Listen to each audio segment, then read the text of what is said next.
Interview. Présentatrice du magazine de la santé, Marina Carrère d'Ancos a aussi décidé d'incarner un documentaire consacré à la fin de vie.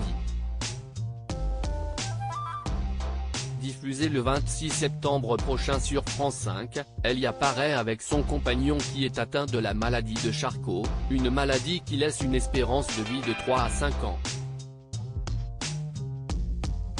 Depuis plus d'un quart de siècle, Marina Carrère d'Ancos éclaire les Français sur les problématiques de santé.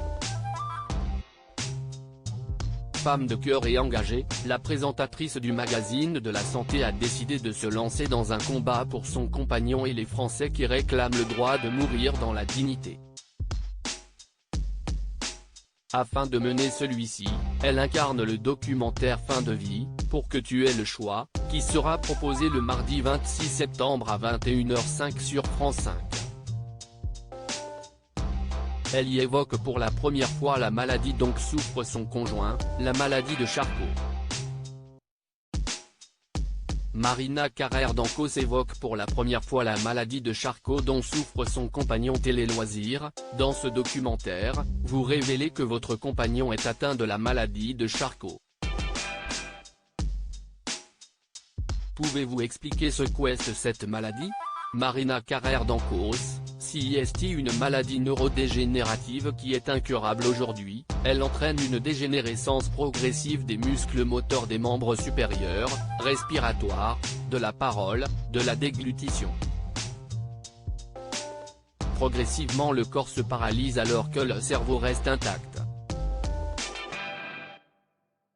Elle est mortelle et après le diagnostic, l'espérance de vie est en moyenne de 3 à 5 ans.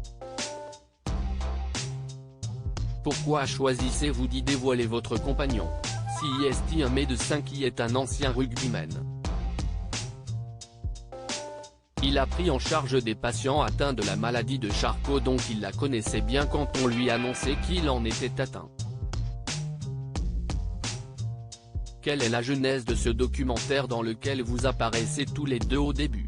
Antoine est venu me voir un jour pour me proposer qu'on fasse un documentaire sur la fin de vie car il refusait d'aller un jour en Belgique pour finir sa vie dignement car l'euthanasie est légale. Il voulait donc faire changer la loi française. À l'époque, le documentaire ne s'est pas réalisé, mais, plus tard, lorsque j'ai voulu incarner un documentaire sur ce sujet, je lui ai demandé s'il voulait participer et il m'a dit d'accord. Marina Carrère d'Ancos sur son compagnon Antoine, je trouverais inadmissible de devoir l'emmener en Belgique pour se faire euthanasier. Votre compagnon influence-t-il votre engagement dans ce documentaire? Je mène ce combat aussi pour lui car je trouverais inadmissible de devoir l'emmener en Belgique pour se faire euthanasier le jour où il l'aura décidé. J'essaye donc de faire bouger les mentalités. Impliquer Antoine permet aussi de comprendre pourquoi je suis autant impliqué. Est-ce compliqué de lier ainsi vie privée et journalisme?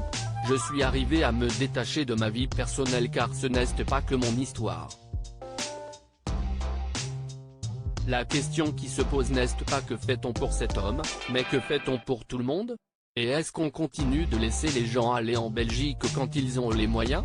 CIST un peu comparable à ce qui existait avant la loi sur l'interruption volontaire de grossesse. À l'époque, les femmes qui avaient des moyens pouvaient aller avorter à l'étranger et celles qui n'en avaient pas pouvaient soit garder leur bébé, soit avorter dans des conditions épouvantables et de manière hors la loi.